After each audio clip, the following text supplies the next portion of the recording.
Welcome to the All Jammed Up podcast presented to you by Music Never Stopped. Today is Thursday, March 20th, and today's guest, we have Jed Harrelson. What are you doing, podcast for Lot? Yeah. Come be on a Lot podcast. Yeah, hell yeah, All Jammed Up.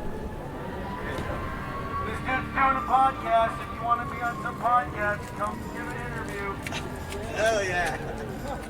Good morning, fools. Welcome to the All Jammed Up podcast. I'm your host, Clint Dotson. In today's interview, we have Jed Harrelson.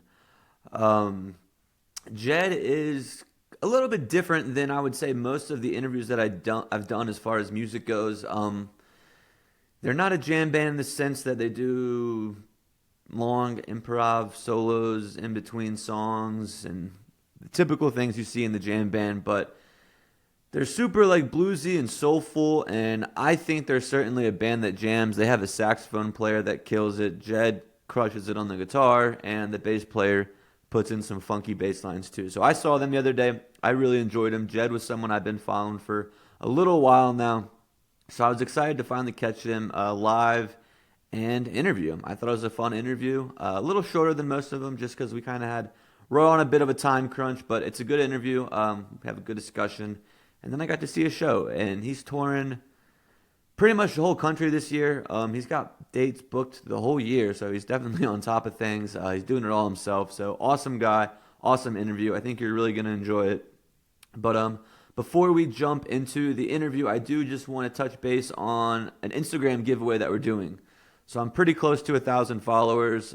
Doing a giveaway. You can get a pendant from Stephen Barry, a tie-dye from Rainbow Spiral Dyes, and then also giving away 2 tickets to the Wolf Show in California.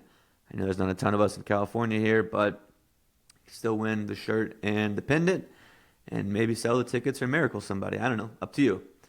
But so make sure, go on Instagram, tag some friends, make sure you're following me if you're not already, and let's get to 1,000 followers. What do you say, people? But yeah, that's all I got. Jed Harrelson now. Jed Harrelson interview. Let's do it. Hey, it's happening. Everybody stay calm. What's the procedure, everyone? What's the procedure? Stay calm. Alrighty, everybody. We are here with Jed Harrelson. What's going on, baby? How's it going, man? Man, I'm glad to be here. I'm glad to be here too, Yeah. man. This is the first green room interview I've done. Yeah, this is like maybe the 3rd green room I've ever been in, man. We're still new to this. I didn't know they were actually green. Most of them are, dude. Hey, let's do a quick cheers, man. Let's do it, man. I'm sponsored by a beer, but I'm making an exception today because I'm all out. So we're Miller Lite today. Miller Man, baby. Tastes great and less filling. That's a plug. As my grandpa says. So yeah, this is Jed Harrelson. I know this is a jam band podcast, and you're not going to hear him doing 20-minute improvisation guitar solos, but you guys are a band that jams as far as I'm concerned. Boy, we jam, man. Jam on toast, baby. We like to jam. So I want to just get right into it. Like, what made you want to pick up guitar?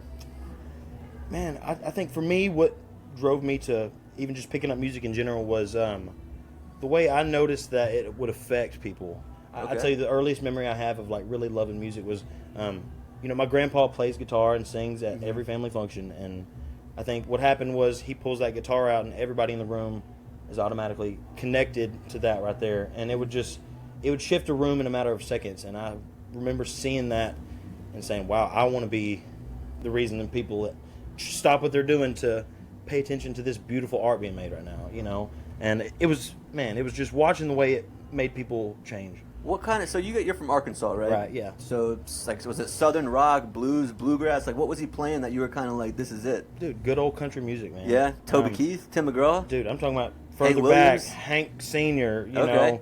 George Jones, Waylon Jennings, that old timer country, Okay. It's still great stuff. I'm not saying it's for old folks because it's still good. But Yeah. it's what he loved and what I grew up on, really, Okay. From him, So then you, how old are you when you picked up your first guitar? I would say I was probably 8 whenever I said, hey, Papa, I want to try this. And is it an acoustic guitar? Yeah. And do you still dabble with the acoustic? Yeah, dude, Yeah. I write on acoustic a lot. Okay. But the acoustic guitar that I learned on, it was a Montana. You can't even find a Montana anymore, but I still have it at my dad's house. Okay. It's hard to play. It's like nobody should ever learn how to play guitar on that guitar. Mm-hmm. Yeah, but I did. Dude, I still play acoustic guitar damn near every day. Yeah. Yeah. And is that what you play on stage, or do you play electric? I mean, dude, when we're on a live setting, especially with the band, I'm a Strat man. Yeah. Through, man. The Strat quacks, and occasionally I'll pull out the acoustic on shows like this to do like a little 2-song acoustic set. My main acoustic guitar is in repair right now, so. Gotcha. And Yeah. the band consists, it's you, a sax player, drums, and the bass player, right? That's right, 4-piece, baby. Bass player's funky. Boy, he gets down, man. That's he what, that like, low and down. That's like the first I remember, like, you know I got bad habits. Yeah. Like, dum, dum. Yeah. Yeah, that Yeah. was sick. That was sick. Yeah, That's a good man. The guy who played on that song, his name is Raphael, and solid, awesome player. Yeah, he's Okay. from Brazil and is just really great at what he does. Yeah. So you said country music is kind of, what made you want to do it, but I've heard that it was actually in sync. Dog. Yeah. Yeah, man. I tell you, as a kid, man, I don't know where it started, but I think my mom had this like NSYNC CD or a DVD when DVDs, or maybe it was a tape that she put in the VHS player, and She doesn't want to hear about NSYNC. man, I remember getting frosted tips as a kid. I had blonde hair as a kid, and Yeah. I still wanted frosted tips, man, because I wanted to be JT, whole 9 yards, dude. I would sit in front of the TV and just mimic the dances, and then Yeah. I would say, "Mom, sit down. I'm giving you a concert," and then do it. It was, man, I wanted to be in sync. Yeah. And how old are you? I just turned 27 on Wednesday. Okay, so we're about the same age. I'm 28. Okay. So I know like NSYNC, Backstreet Boys at that Yeah, time was dude. kind of like the cool thing. My parents both really had a broad range of music they listened to, and so I think the passion for music that has soul in it comes from, I think, every one of the people who influenced me as a kid, like my family and my grandpa and my mom and dad. All kinds of music was listened to all the time, Yeah. and so but it started with country music. Yeah. As much as we're not like playing a bunch of country music, that's where it started. Mm-hmm. Yeah. And then tell me about growing up in, I feel like Arkansas, people hear Arkansas and it's like, country bums, like nothing's going on out there. Yeah. Tell me like what you were doing when you were a kid, like you fishing, hunting, like what was dude, growing up in Arkansas like? It was a little bit of everything, man. So the town I grew up in is called Texarkana. Okay. It's on the border of Arkansas and Texas. Okay. So I can kind of claim both, If you're from Texarkana, you're born on the Texas side because that's where the hospital is. And, dude, I mean, we grew up we had to make our own fun, Of course, I grew up in the woods with my family, and we fished, we hunted. I deer hunt every year to put meat in the freezer. Man, a lot of being outside, playing in the river, going to run around on the dirt roads, and just like kind of growing up almost what sounds like one of these now country songs. Yeah, It's kind of yeah. what growing up was like. I've never gone hunting, shot a deer. What was that experience like the first time you just like clipped one? You were like, oh, I got him. Dude, I cried like a baby. Yeah? I was like, what have I done? I was like, I was probably 8 years old, and taking the life of an animal, it was not something that just came super easy. Yeah. And it does not ever come easy, but I think especially now it makes more sense for me because You're keeping the meat. keeping the meat, but It's a little more practical. not only is it like lean meat, it's clean meat. It's not pumped full of all this stuff that's in grocery store Everything. meats and stuff. And dude, I'm like down a pretty good amount of weight because of Yeah. deer meat diet right now. And it's also kind of where my family's biggest traditions are is in the woods at deer camp. Like, I mean, this right here, Flanagan Deer Camp. Yeah. This is where my first like real show was. Playing for my family with my papaw. Show the camera that one, Flanagan Right Deer here. Camp. Flanagan Deer Camp. Right You there. can't find these. But I take off the second weekend of November every year to go back and be with my family and hunt and be merry and play music and just see the people I hadn't seen since last year. And Yeah. it's almost bigger than any holiday we I celebrate. imagine too, like at this point in your life, that second week in November becomes more and more special. The busier you are, the yeah. more shit you find yourself doing. It's like, hell yeah, I can go unwind, crack a couple cold Miller Lights. That's right, dude. shoot I a mean, deer. that's all they drink in my deer camp is Miller Lite, Yeah. man. I mean, it's in my family, and every year I have this big calendar on my wall that's all 12 months, and the first thing I do is cross off, Memorial Day to go back home, and then deer camp to go back home. Okay. And that's really two of the main times I go back home now, because that's kind of where it all really started was a deer camp. Yeah. Yeah. Yeah, I want to get into the touring, but I want to kind of stay in chronological order. Yeah. So, grew up, started picking the guitar up at 8. When did you have like any idea where like, I think I want to try to make some money off this and kind of make this like what I'm doing? Like where was that paradigm shift for Yeah. you? I think in the early days of all this, it was, I would be at a restaurant with my family and see somebody playing, and I would ask to play a couple songs. That's kind of how it started. In college, I got a band together, and we did this Battle of the Bands, and they cut me a check for like $900. Yeah.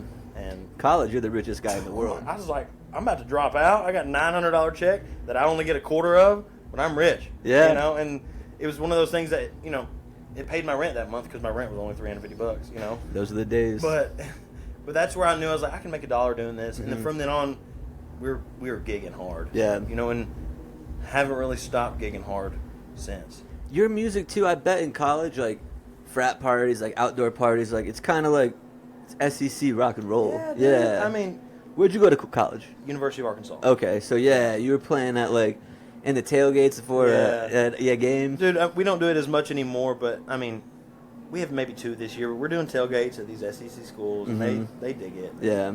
It's it works for us. And then I heard on one of the most recent podcasts that you also did, I listened to that one, and you mentioned that like you kind of started doing gigging, and then your junior year, there was kind of like a change in your mental where you were like, I got to start taking this a little more serious. Yeah, I think after gigging for a couple years in my college town, and we grew what we thought was a pretty good fan base in our area. It was mostly just friends and stuff. Yeah. But I knew that if I wanted to do this for a living and make it grow to bigger scale, I was going to have to move to a music city. Yeah. And so I thought about dropping out of school and just moving to Nashville, but I was already, 3/4 of the way through, and so I stuck it out.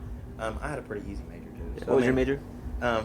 On paper, it's interdisciplinary studies with focuses in sociology, communication, and journalism. Okay. It was kind of a fast track out of college. It was like a create your own major type thing. I did sports management. man, Okay, so- yeah. I mean, I graduated a semester early, which was a blessing in disguise. I graduated college December of 19. It's like right Okay. before COVID college. Yep. And so moved to Nashville right as soon as I graduated in January of 2020. And but that shift in junior year, where I was like, it's time for me to knock off these things off this list so I can go chase this, because I knew that's what I wanted to do. Yeah.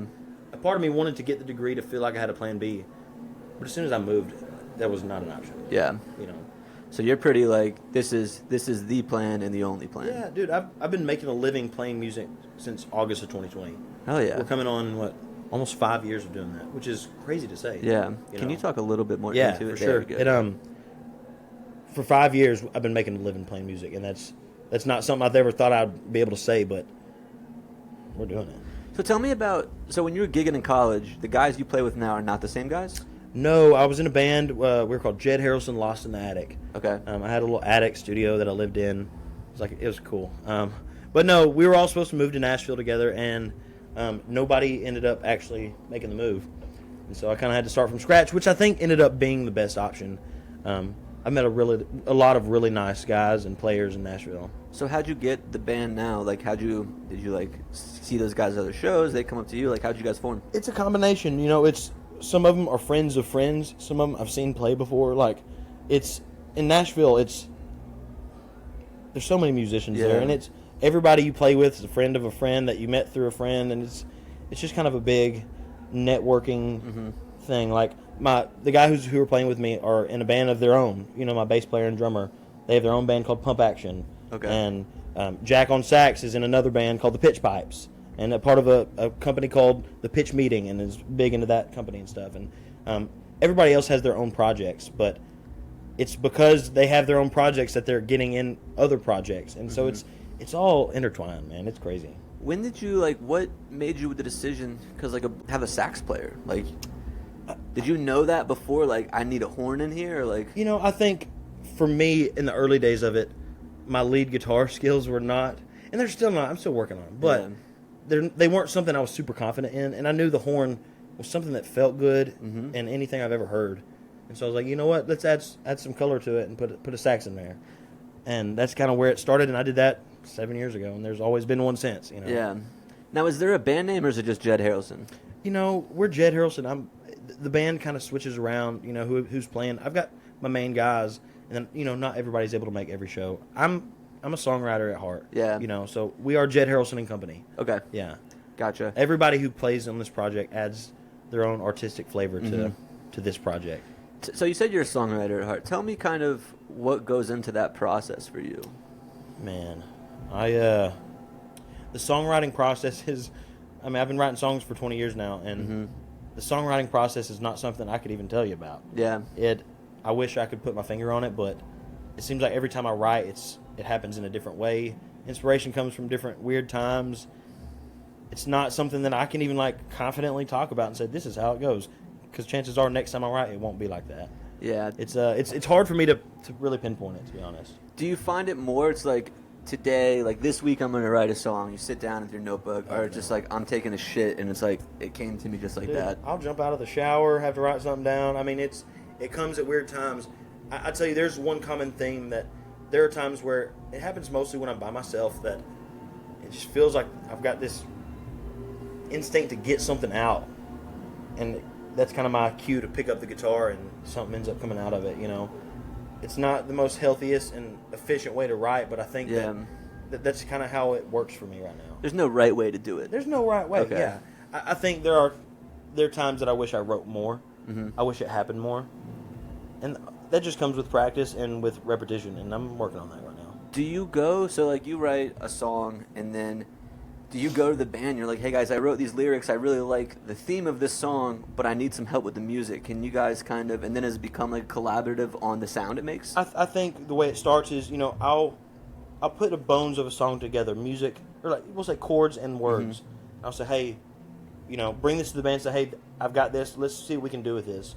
Flesh it out, listen to different ideas, and we'll arrange it that way. Okay. The arrangement of the songs is definitely a collaborative effort. Okay. Yeah. I think more of the writing lyrics, and even the chord changes can be more of a collaborative effort, but the lyrics, man, it's something that it's a me thing. So like Bad Habits has that one like funky bass line, right?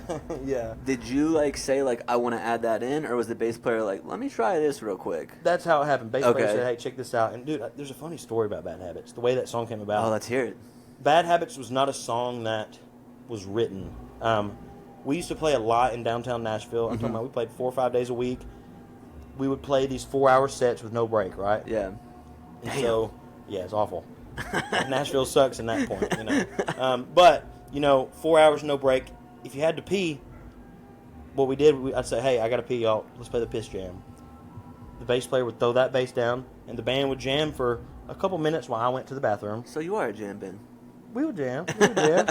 They would jam while I'm in the bathroom, and I would come up, and about that time they'd stop.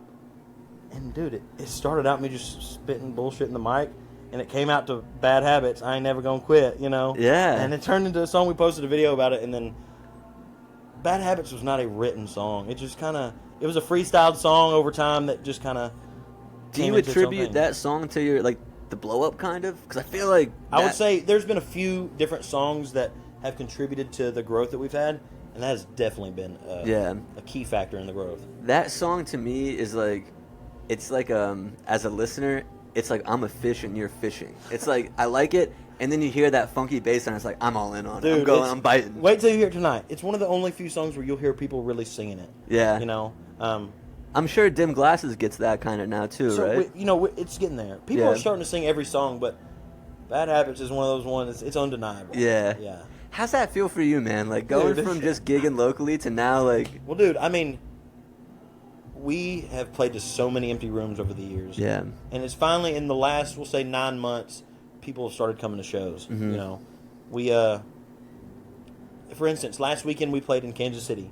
We sold 300 tickets. Yeah. 9 months prior to that, we sold 40 tickets at this little venue. And social media has really helped with the growth of that. And dude, it's insane to see. Like, dude, I hear people outside right now. That's not ever really happened. You know, there were people lined up when we got here. Yeah, that's amazing. Yeah. I've never heard somebody say that. You know, yeah, that's cool for us because that is not typical. You know? And it makes it like So I just started this pod like 2 months ago, and like I got recognized the other day in Richmond, where I don't even live. All right, my man, that's a cool feeling. Yeah, so like in the same vein, it's like something like that happens, and it's like I gotta keep going. I gotta get it better. So I'm sure like the similar feeling for you, right? Yeah, don't get me wrong. When we're not playing to crowds, and it feels really good. But you know, the talk on the way home is, "Hey, fellas, that was great. What can we do better?" You know, and I think we're all we understand we're now finding what seems to be like a little bit of success in this. Yeah. We're still trying to keep it growing and forward musically, make it tighter, make it sound better, and and maybe that's, as an artist, it's never going to be perfect. Yeah. But there's always things we can work on, and that's what we're talking about. That's how it almost every should show. be. If it's perfect, then it's plateauing. Right, you don't exactly. Want that. And Yeah. we ain't plateauing yet. Yeah. Because this is what we're doing forever. So you said you're starting to see success. What is that to you? Is that selling tickets? Is that having a crowd full singing your music? Like, what is the success to you? I think definition of success for me has changed in the last, we'll say, I've been doing this for 5 years now. Mm-hmm. Success used to be making a living, paying my bills with playing music. Yeah. Which is what we're doing. I think in the last 2 years it's switched to, instead of playing cover gigs for a living, I want to sell tickets and make a living playing original music. Yeah.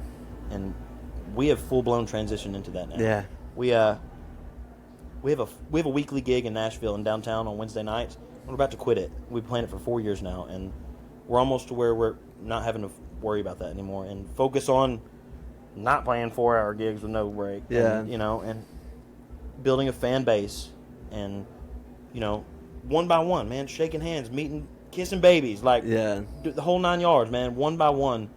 We've been doing that for 2 years, and it's finally transitioned to where I'm not like having to go play a wedding to pay my rent, And I saw some dude down there. He was like, "Hey, I'm so and so. Like, I've been seeing you here so much, and now he's in Charlotte seeing you. It's got to Dude, be it's- like, fuck yeah." dude, we got fans now. Yeah. We never had fans. We got Yeah, fans real now. fans, It's crazy. I'm very blessed. The fruits of our labor are finally starting to show. Mm-hmm. Yeah. So who's opening for you guys tonight? A friend named Tajani. Does he open all your shows? No, or- no, So you have? Are you? Is it like you guys are doing a crazy tour right now? Is it each night is someone different? Yeah, so Okay. we're going with local openers. you Hell know? yeah. Now, do you reach out to them or do they reach out to you? A little bit of both. Okay. For this one, I found him on TikTok. Okay. I go on my TikTok, I look up Charlotte, North Carolina music artist, and Mm-hmm. shuffle through, see who looks good and stuff. And Tajani kind of stood out to me, and that's kind of how we approach most openers. Yeah. In every city we go to. Yeah. So the tour is still it's pretty fresh still, right? You guys kind of just started it? Yeah, it's not one consecutive thing. Like we're mostly weekend warriors. We're doing 3-day run, 4-day run, 2-day run, most weekends throughout the year. But like on Sunday we're going back to Nashville, and then on Thursday we hit the road again. Gotcha. So Thursday through Sunday we're on the road doing this. Have you had a show that's not in, let's say, Tennessee or Arkansas yet, where you're just like, holy fuck, where did all these people come from? Dude, Kansas City 2 weeks ago, we were all looking at each other in the green room like, there's like a whole crowd of people out there right Yeah. now, and that's never happened. I'm scared to open this door to look and see if anybody's out there Yeah. right now, because it's one of those moments right now. We you might know? have to, when we're finished, walk out with the camera out Yeah, there. just to and get a see- little reaction, yeah, you that know? would be cool. Unless there's only like 10 people. Yeah, we'll cut that part then. It's a little bit of a letdown. You can edit that part out. But no, it's man, it's really cool that people are showing out. Dude, I've never been to Charlotte other than one other time. You know? And we got a lot of folks coming tonight. Are you guys playing any like festivals or anything? Is that like on your radar? Or is it just I've learned like one of the realities of festival playing is if you don't have a booking agent, yeah. you're probably not gonna get on one. We don't have any booking agents or anything. Yeah, so that's a thing that you're kind of gung ho on, is doing this thing independently, right? I'm not dead set on it. Okay. I have reached out to plenty of booking agents. Okay, gotcha. I've got a meeting next week with. But you want to do it independently? Like, I thought I heard that, or I didn't misunderstand that. This is 100% independent. Okay. But you don't want to keep it that way. You want to grow with a booking agency and stuff. I think if the right one came along, I'd be open Okay. to it. I'm not saying I'm not doing that.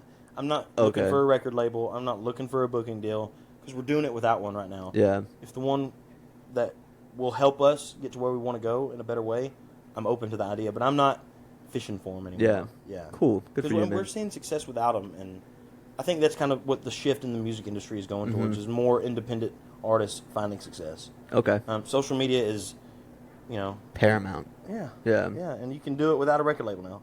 Okay. You can. I mean, this is a great venue, and I booked this independently. You Yeah. know, most people who play here, their booking agent got it for them, Mm-hmm. and And that's a better cut for you in the band, too. You don't have to worry one about less shit hand like in the that. pot. Yeah. You know? yeah. I mean, it's not about money, but when you're out this far from home, There's a part of it that's numbers about money. matter. Yeah. And that is one less hand in the pot. Mhm. And so we're 100% independent right now. So I also heard on that other interview you did, you kind of mentioned that you find yourself getting nervous before shows. Dude, you should feel my heartbeat right now, bro. I mean, Is that like the first 20 minutes of the show, or as soon as you step on there, that nerves go away? Like, how do you deal with that? And like, for example, right now we have this to kind of distract you before you go on. I'm glad we're doing this right now. Otherwise, I'd be pacing back and forth like. Yeah, but when you don't have that, like, you're about to play, what, 60 shows this year? All over in new places? Oh, we're playing probably 110 shows this Yeah, year. 110 shows in new places. How do you deal with that, like, anxiety and nervousness before a show? It's acting up right now, I'll tell you that. No, I mean, dude, it's because I love it, man. Yeah. I know that this is the feeling that, you know, I'm about to go do something I love. Yeah. As soon as I open my mouth on stage, it goes away. Mm-hmm. You know, it turns into the fun that I fell in love with, you know. But, like, I mean... If you weren't anxious, though, it'd kind of be, like, not a bad thing, but it'd be like, am I really all in on this, you know? You know, if it didn't make me nervous, I shouldn't be doing it, you know. And I've been doing this for, you know, I've been making a living for 5 years, but I've been playing music for 18, almost 20 years now. Mm-hmm. And it feels the same. Dude, my first gig, I was 12 years old at a nursing home with my papaw. I was just as nervous as I am right now. Yeah. And most of those people I played for, then are dead. You know? I mean, not... That sounds harsh, but I mean, they were all 90, 100 years old, and I was nervous as shit. They were going to hate me. They did hate me at the time, but we're over that, and it's more of just, I know this is what I'm supposed to be doing, and this is the only thing I really love. Hell yeah. Yeah. I'll take a drink to that, buddy. My man, I'll take a drink to that, too. Cheers, baby. So I think you're like, I love the bass sound, I love the horn, but really like what keeps me, like what got me listening to you is your voice. Thank I you. think you have like a really special, like bluesy, soulsy voice. And is that something you always had? Did you have to learn to get that? Is it hard to like not have a strained voice after a show? Like, what's that look like? I mean, you know, for a long time, I, as a kid especially, like when I was going through puberty and my voice was changing, I mean, I was singing like this and I was talking like this. I was just so self-conscious about my voice. It would crack and stuff like that. I think it wasn't until like just playing a bunch of shows until it just felt like I was doing something that felt right, like singing it without trying to sound a certain way and just letting it come out as it needed to. And I think I've been blessed to be able to find that sound that works for me and that feels effortless.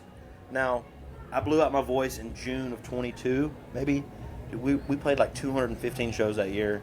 I had absurd. vocal polyps and I had to go on vocal rest for like 3 months, unless I wanted to have surgery, which I did not want. And so, That's got to kill you dude, inside. I thought my like, life was over. Yeah. Like the one thing I love to do, I cannot do now, because I did it too much. Yeah. And so, that's also where kind of the shift of let's start making this original music work rather than slaving over 4 hours of music every day in downtown. Do you guys still play a lot of covers? I mean, you're not going to hear a cover tonight. Yeah. But you know, when we play in downtown Nashville, you got to play covers. Yeah. You know? What kind of covers do you guys play? Man, we put a soulful twist on most pop music. Yeah. You know, I mean, it's cool. It's soulful. It's, you know. But it's just not. I came to Nashville to play my music. Yeah. You know, it got me by playing other people's music, and I still love playing music that I love listening to, but It's not the same when it's not yours. no, man. Yeah. I see people singing original songs that me in a difficult time wrote, and like people are singing out here drinking a beer to it. Yeah. That's yeah. the coolest feeling in the world, even if it's only 4 people. Yeah. You know, and man, it's powerful, dog. Those days are behind you, though. No more 4 people shows. Exactly. That's what I like to think. You know. So is there, the tour is pretty extensive, 110, kind of all over the country, right? We're going everywhere. Yeah. Is there one city or like one venue that you're playing that you're like, I can't fucking wait to burn it down there? I would say it's hard for us to really say that because we have gone to some of these places that nobody's came to. Our favorite places to play are the places that people come to. Yeah. Like people are coming to this tonight, so this is my favorite show to play that people are coming to. You know? What you guys hear in the background right now? I mean, Jed's got the people going already. there's out there. folks out there right now, which is crazy, and you know, I think it's less about where we play the iconic venue, but more about the support we get in every city. You know, we could be playing the shittiest venue, but if it's packed to the brim with people who love what we're doing, that's where we want to be. Yeah. You know. So I do this podcast, and we love the music. We love getting to know you about you as a musician, but people love getting to know about people as a person. Yeah. So I did a little deep dive on you, and I got 2 things I took away, and maybe I'm missing one, but speed stacking, cups, and golf. Oh yeah. Do you still play golf? I mean, I don't play golf like I used to. Were you pretty good?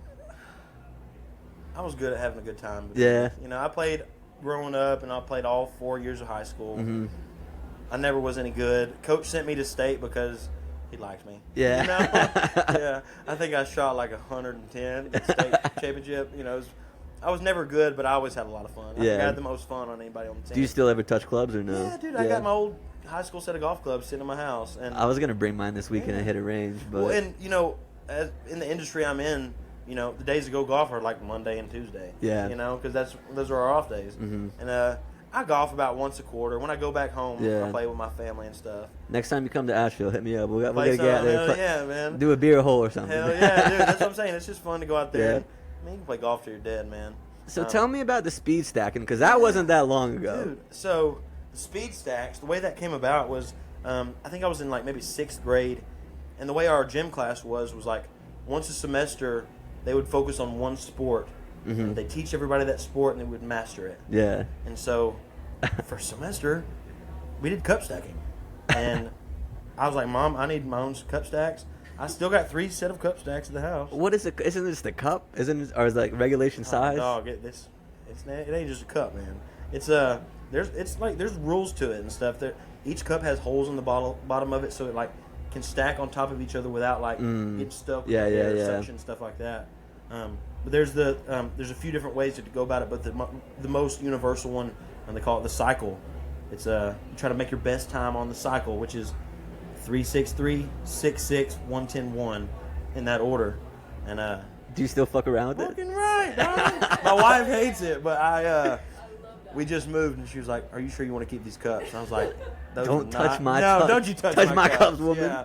But no, it's been a few weeks since I pulled them out. But dude, I can still do it confidently in under 20 seconds. I'm gonna need you when you get back to Nashville. I'm gonna need you to do one. Put it on Instagram for I'm me. gonna post a video. It's been a while since I posted a video, All right. man. Cause I'm gonna remind you too. Yeah, keep me in check with it. Yeah, I would love will. to show the folks. That I will.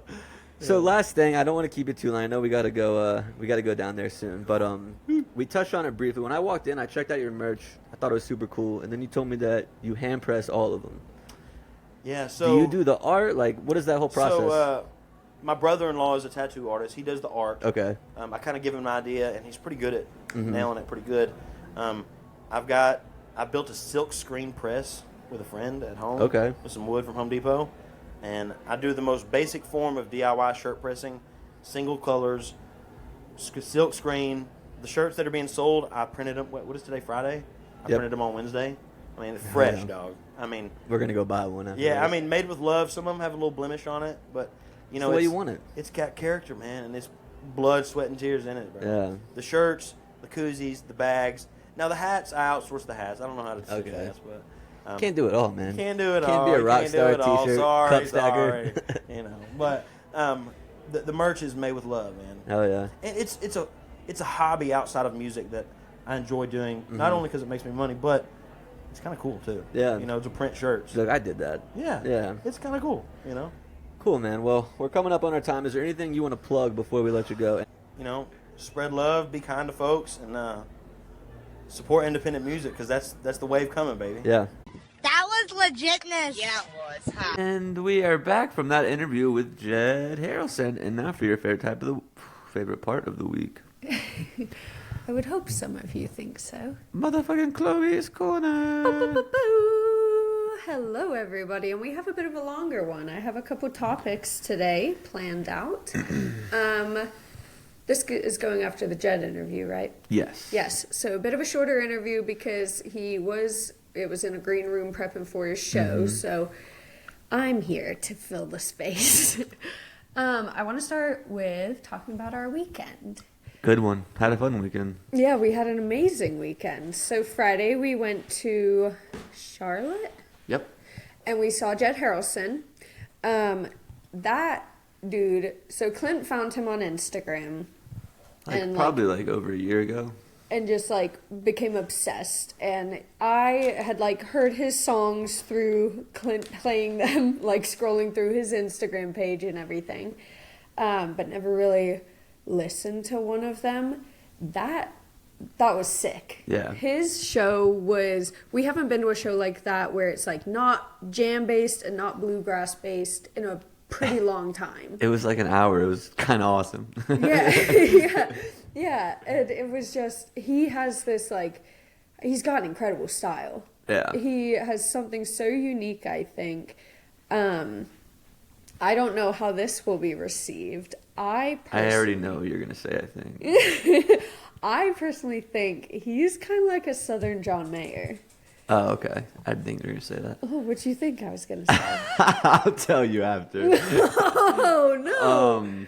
I do agree with the sentiment of John Mayer. His voice is crazy. Yeah. And that... I thought what you were going to say is, how does a white guy sound like that? That's what I thought you were going to say. Yeah, that too, dude. That too. Like, he has soul like no other. Mm-hmm. He was so cool. And he was just such a very, like... Stoked. He was stoked. Oh, he was so excited about what he was doing. Yeah, he was cool. He was just, like, excited to hear clamor outside of the door. Mm-hmm. The whole process was, like, exciting to him. And I just loved that. Even all the way to the enthusiasm. T-shirts. All the way to the T-shirt. That's so cool. He, like, silk presses his T-shirts. He made the silk press himself. Like, that is just so cool. I feel like you don't get a lot of small guys. That's a good Arkansas boy right there. That really is. That is I will do it myself, and I will do it 100%. Yeah. He was so cool. And his wife was amazing. She was so nice. It was one of those interviews where for me, like, I felt like leaving like I'd made a new friend. Yeah. Which is like always the goal, but sometimes you just don't connect as well, or it was just more like interviewing, and that one felt a lot more conversational, and he was really cool. Yeah, you said in the car that, like, sometimes you're worried that your interviews will be perceived as like a transaction. Yeah. And we're finding a lot of them are like, it's not like that. Yeah, I think at first I like struggled with that because I was like, I am a nobody like in this space, and I'm just reaching out for people to come on my show, and I guess I kind of felt that it was like using their platform to boost mine, but I never felt that way. I just felt like perceived that way. Yeah. But now after doing it a little bit and like being consistent and meeting people, like I don't really feel that, and I don't think people do either. Yeah, no, I don't think so. And I definitely agree with, like, we've been leaving a lot of our interviews feeling like this is someone that I could stay in contact with. Mm-hmm. And I feel like this weekend was that very heavily. Yeah. Like, Jed and his wife were super amazing. They were so sweet.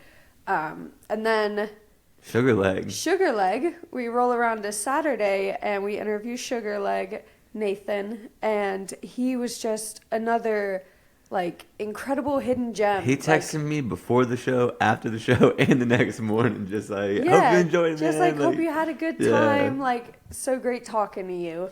And he was the man. He really was. That's an awesome interview. His interview, I'm excited for it to come out. I'm excited for people to hear it.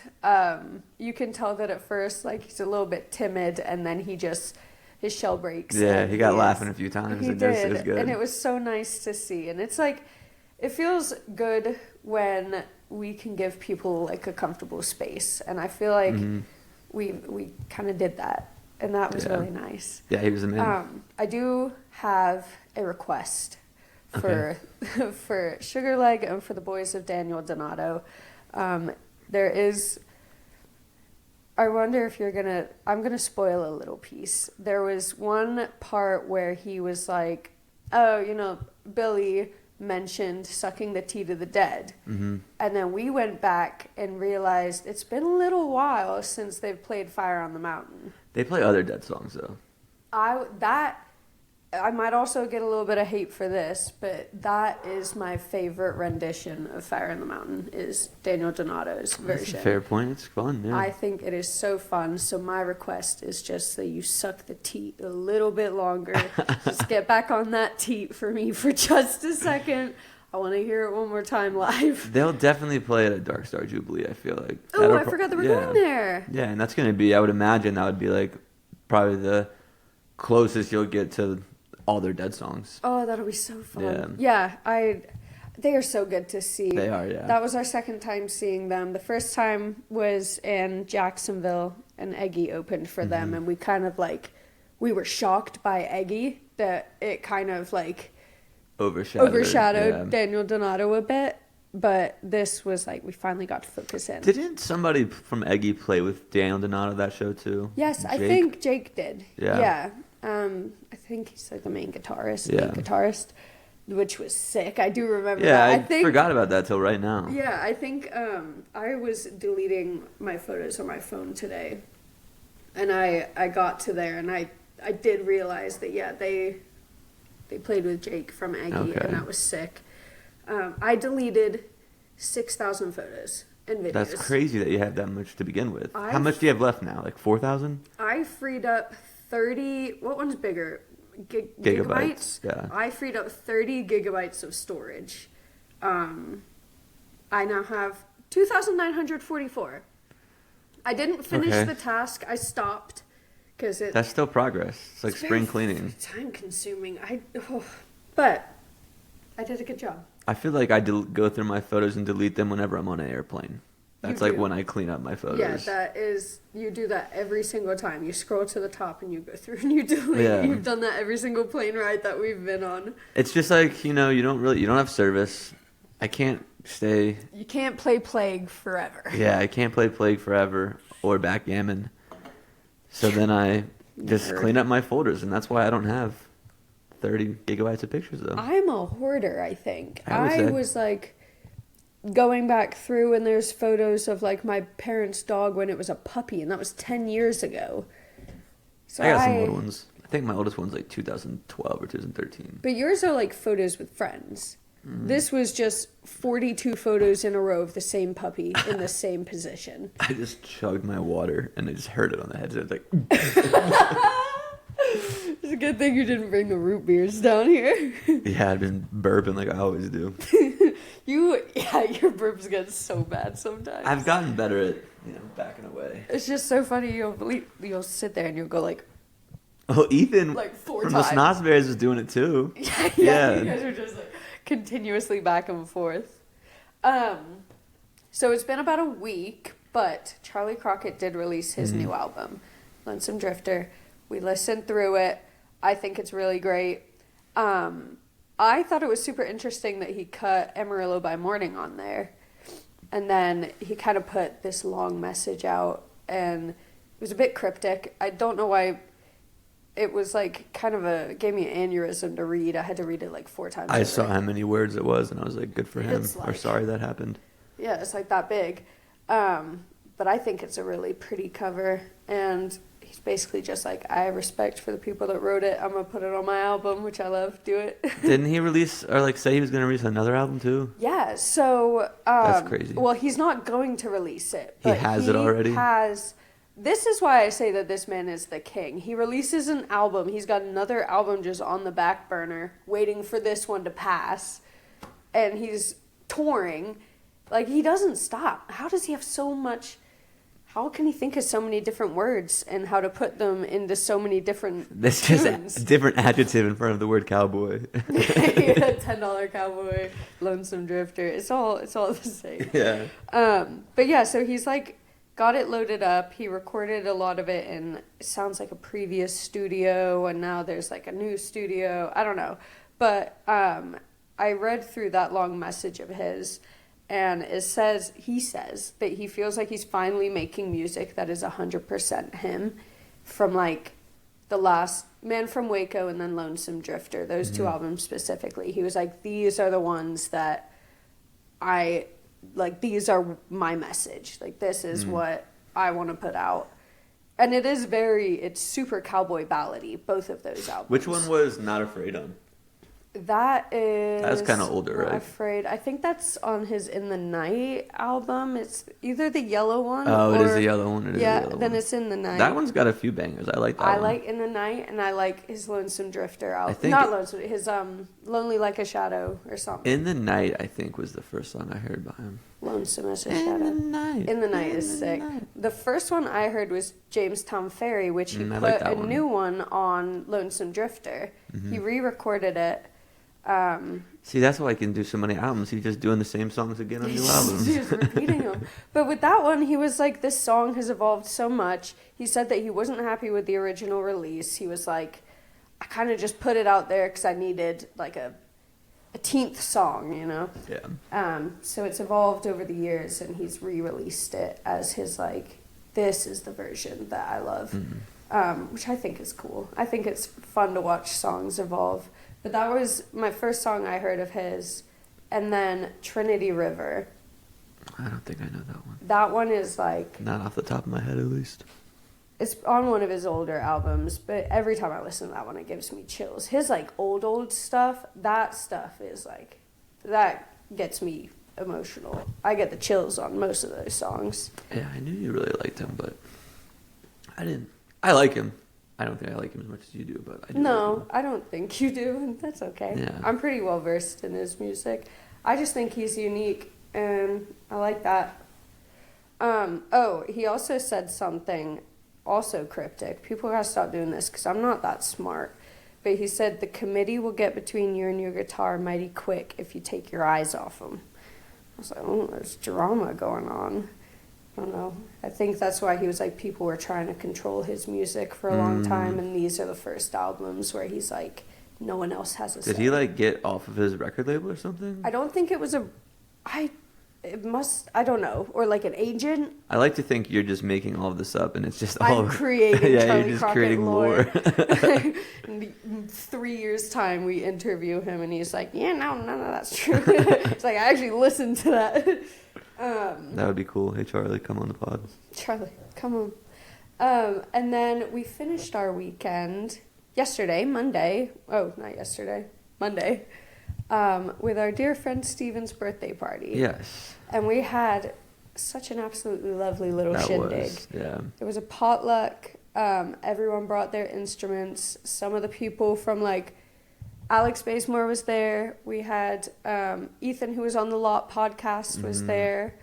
We're interviewing him. By the time this comes out, we have already interviewed Ethan. Yes, yeah, that'll be a fun one. He's excited for that one. And we're interviewing Steven today, too. As in Thursday. Oh, yeah. We are interviewing Steven. Yeah, so you guys get to meet some more sweet people. But, yeah, Monday was a beautiful day. It was basically just a bunch of lovely people sat around singing music and playing instruments. Sitting by the fire. And eating food. I made a dip, and everyone ate it. And It was very good. That's a win in my book. Yeah, last night, Monday night, that was like... I feel like why we moved here. Yeah. It was like, I didn't think we'd happen this fast, meeting like that many I like-minded agree. people, but Yeah. pretty awesome. To get invited to something. I mean, we've only lived here a couple months, and realistically, we've only started like exploring in the new year. Yeah. So it's been like 3 months of us getting ourselves out there, and to be invited to an event like that, it was very lovely. It did make me kind of emotional. I almost cried. Yeah. There was like one point, you were recording, everyone was playing, it was dim in the house, everyone was sat around, and I was like leaning back, and I was just like, this is really, it was lovely. It was special. lovely. It was really really nice. And I did I was get a happy to little be a part of it. emotional. Yeah, it was awesome. I got a little emotional, but it's nice. I think it's different than having friends. And like we haven't been in a place where we felt like part of the community. Mm-hmm. Like my parents, they have Gulfport, and we tried Gulfport, but that just like it was never really, we never really stuck in there, you know. Yeah. And this is finally like we have a place, we have people that we can rely on. Mm-hmm. It's like a little family. Yeah, I love nice. it. Thank God for Asheville. So you kind of mentioned it again in your Sugar Leg interview. I know I'm teasing a bit, but there was one part where you mentioned that Billy Strings, Supreme our Lord, Overlord. Supreme Overlord what he Billy calls him? Strings, or is it like our Lord and Savior Something, Billy yeah. Strings? He is creating this new wave of music, and at first I thought it was just because we are now in like a bluegrass community. Mm-hmm. We liked the music before, but we weren't around people that also liked the music. So at first I thought it was just like an influx of people because of the town we're in. Yeah. But then Sugar Leg agreed. He was like, he is building something. There have been multiple waves, and he is starting this new wave music, of bluegrass appreciation, of like Yeah. jams. Yeah, I don't know how much people would say that like he's starting it as much as he's like Reawakening. making it like accessible, I feel like, or like doing it in a way that's like you don't have to be like into bluegrass or be into jam bands to like Billy Strings. I think like a lot of people just like him, and then it's kind of like a gateway drug into other types of music, because it's so like genre bending between what it is. Even my dad, who is like the cleanest cut British man you could meet, he was over here the other day and he was outside smoking a cigar, and he just pops his head in. He goes, "What instrument is Billy playing?" And I just had no clue what he was talking about, and I was like, "He plays guitar."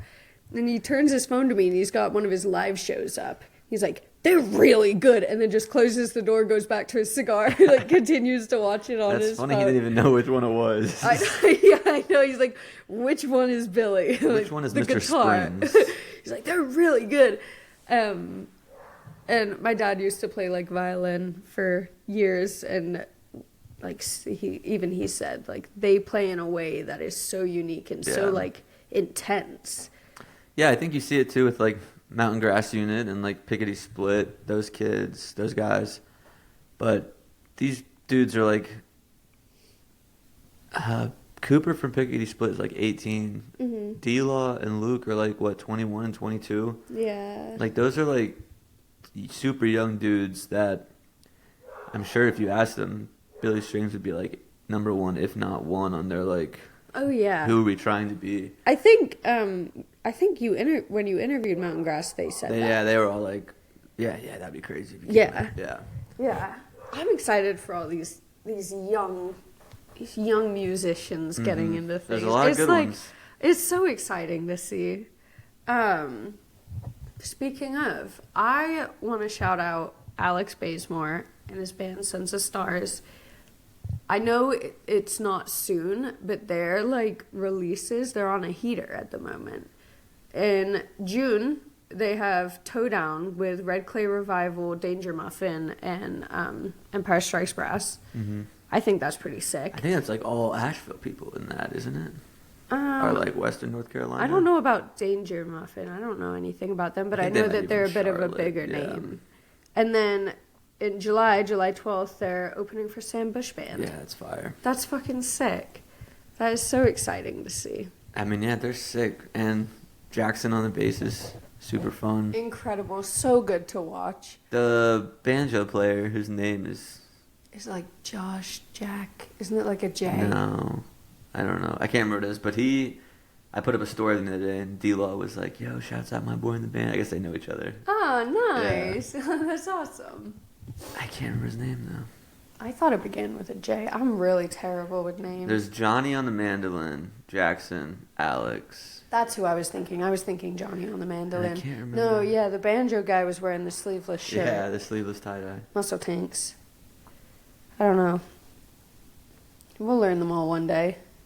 I met them all not that long ago, but whenever I meet like 5 people at once, like I remember 2 of you guys. I've started telling everybody that I'm not going to remember their name. I don't think anybody expects you ever to like.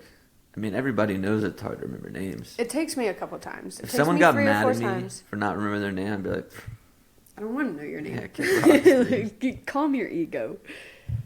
But I tell everyone, I warn everyone, I'm like, I'm not going to remember this. Did I get loud? I got really close. No, for some reason it was getting a little fuzzy, so I was trying to play with it. That was pretty much all my topics. Do you have anything you'd like to discuss? My garden is going great. Garden is going great. The garden Got looks flowers beautiful. in there. Nothing has sprouted yet. Again, I don't think I planted them correctly, but it is the thought that counts. But the flowers look beautiful. Yeah, I don't think I have anything. I think I want to go upstairs and drink my root beer. Ooh. Okay. From now on, starting next week, because we don't have any, Chloe's Corner is brought to you by Devil's Foot Beverage. Yes, so I finally got to talk to a person of power there, and explain Finally myself. got to tell them what we were doing. So we're working on. I'll be posting a little more about social media, promoting some things for them too. So shouts out Devil's Foot. Thank you, More on Devil's that Foot. coming next Thursday. My favorite flavor so far is mango, and then I like the black tea lemonade. I was just about to say second is Yeah. black tea lemonade. The orange crush one's good too. I just really like the mango. That's my favorite, I Mango think. is good. And they have a new canned cocktail. Like they don't just do non-alcoholic. Found that out. Oh, they do have alcohol. They have like cider. It's a canned cocktail, he said, and that would be good for like the other day. I couldn't give Hannah. She wanted a beer. I couldn't give her a beer because she's gluten. So. Oh, yeah. All the girlies are gluten-free. We're all converts. All right, we're all done.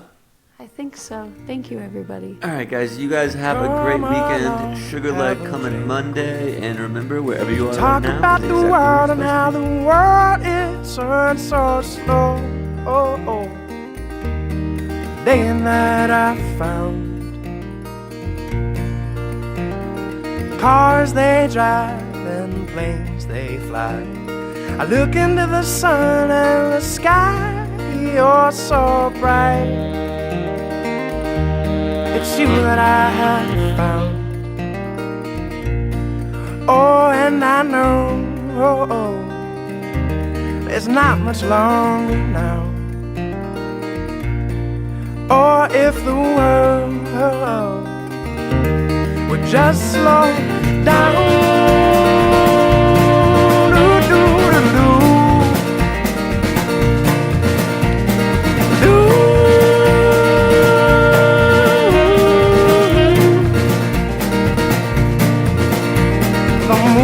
The stars, they sail across the sky, and I could watch you dance all through the night. When the rhythm is right, oh, and I know the sun is rising now. Or if the world would just slow down.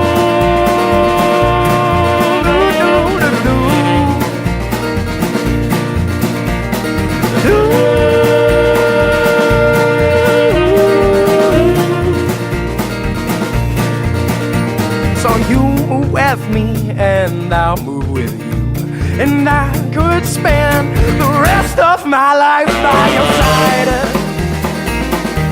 It's you that I have found.